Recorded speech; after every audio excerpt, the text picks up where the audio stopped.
जोधपुर के पूर्व महाराजा गज सिंह जोधपुर के जेएनवीयू न्यू कैंपस के दौरे पर पहुंचे। इस दौरान वो राजस्थानी भाषा विभाग के अध्यक्ष डॉक्टर गज सिंह राजपुरोहित के आमंत्रण पर 25 साल बाद राजस्थानी भाषा विभाग में गज सिंह पहुंचे। डॉक्टर राजपुरोहित के अलावा शिक्षक मीनाक्षी बोराणा सहित विद्यार्थियों ने उनका अभिनंदन किया। First India News resident editor Rajiv Gaur ने राजस्थानी भाषा की मान्यता को लेकर पूर्व नरेश गज सिंह से खास बातचीत की है, सुनवाते हैं।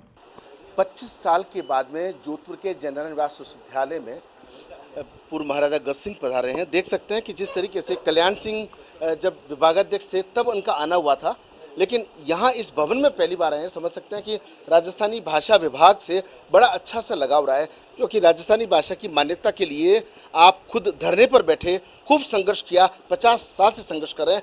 ऐसे में जब विश्वविद्यालय में आए हैं और भाषा विभाग के जो आचार्य हैं, जो अध्यक्ष हैं गज सिंह राजपुरोहित, उनकी पूरी टीम ने जिस तरीके से आज यहाँ उनका अभिनंदन किया, विद्यार्थियों ने अभिनंदन किया, समझा जा सकता है। और राजस्थानी भाषा की मान्यता को लेकर जिस तरीके से प्रयास करते रहे, बात भी कर लेते हैं, आपका बड़ा लगाव रहा है विश्वविद्यालय से और खासतौर पर राजस्थानी भाषा विभाग से, और आपने मान्यता के लिए काफ़ी संघर्ष किया है, खुद ने संघर्ष किया। कैसा लगा इस विभाग में आकर के? बड़ी खुशी हो रही है, और सब ये स्टूडेंट्स को देख के बड़े नंबर्स में है, महिला और पुरुष दोनों है, और मैं चाहता हूँ कि राजस्थानी का फैलाव हो।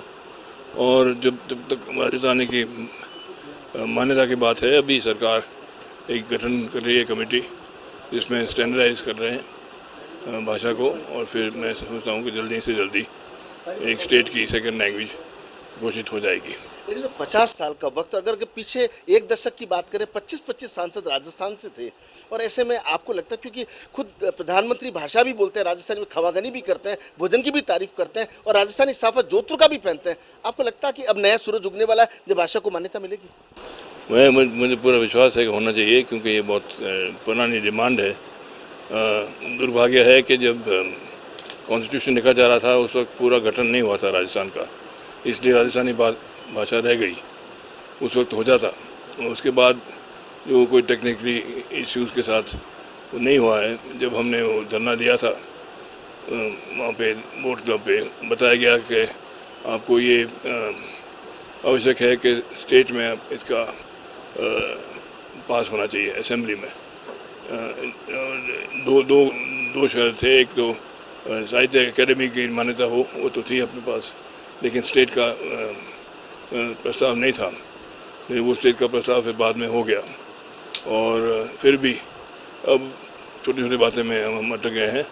लेकिन मैं समझता हूँ कि पहला प्रयास तो ये है कि अपने state language, second state language का इसका गठन हो जाए, और आगे आगे ये हो जाएगा नेशनल लैंग्वेज। और दूसरी बात ये है कि अभी जो नई एजुकेशन पॉलिसी निकली है, उसमें ये लिखा है, स्पष्ट लिखा हुआ है कि प्राइमरी एजुकेशन मातृभाषा में होना चाहिए। तो हमारी मातृभाषा राजस्थानी है, हिंदी नहीं है। तो आप देख सकते हैं कि ये जो चमकता हुआ चेहरा, उम्मीद से भरा जो चेहरा है, वो लगातार कोशिश करता है। ये तस्वीर इसलिए भी खूबसूरत है कि राजस्थानी भाषा से जो है वो गहरा जो लगाव है वो यहाँ पर पूर्व महाराजा गज सिंह का, राज परिवार का रहा है। सबसे बड़ी बात है कि भाषा की मान्यता के लिए लगातार 50 सालों से संघर्ष करें, खुद धरने पर बैठे हैं। कितने ही प्रधानमंत्रियों से, राष्ट्रपतियों से, उपराष्ट्रपतियों से जिस तरीके से आपने बातचीत की है, चर्चा की है, और विधानसभा में भी इसका प्रस्ताव जिस तरीके से आपके प्रयास से बना है, अब उम्मीद करते हैं कि उम्मीद का जो सूरज है वो अच्छी किरणें लाएगा और बहुत जल्द राजस्थानी भाषा को मान्यता मिलेगी। शोभन सिंह गहलोत के साथ Rajiv Gaur, First India news.